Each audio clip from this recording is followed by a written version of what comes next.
महात्मा बुद्ध के प्रमुख शिष्य आनंद उनके बहुत प्रिय थे। आनंद बुद्ध की हर बात को ध्यान से सुनते और उन पर पूर्ण विश्वास रखते थे, लेकिन एक कमी थी, वे स्वयं पर अधिक विश्वास नहीं करते थे। उन्हें लगता था कि ज्ञान और मोक्ष केवल बुद्ध जैसे महान आत्माओं को ही प्राप्त हो सकता है। एक दिन आनंद ने बुद्ध से पूछा, भगवान, मैं वर्षों से आपकी सेवा कर रहा हूं, आपकी शिक्षाओं को समझने का प्रयास कर रहा हूं, फिर भी मुझे मोक्ष की अनुभूति नहीं हुई। क्या यह सच नहीं कि मुझे जन्म जन्मांतर तक प्रयास करना पड़ेगा? बुद्ध मुस्कुराए और बोले, आनंद, चलो एक यात्रा पर चलते हैं। वे दोनों एक जंगल की ओर निकल पड़े। चलते चलते वे एक गहरी नदी के किनारे पहुंचे।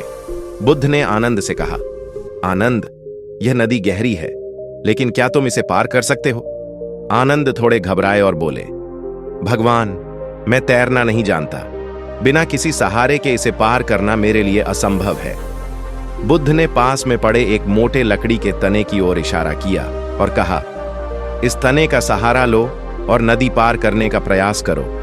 आनंद ने वैसा ही किया।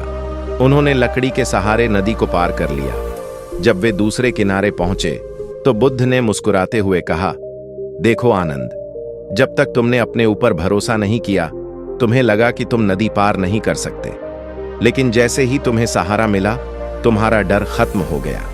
इसके बाद बुद्ध ने उन्हें समझाया, आनंद, यह सहारा मेरी शिक्षाएं हैं, लेकिन असली शक्ति तुम्हारे भीतर ही है। जब तक तुम खुद पर विश्वास नहीं करोगे, तुम कभी मोक्ष को प्राप्त नहीं कर पाओगे।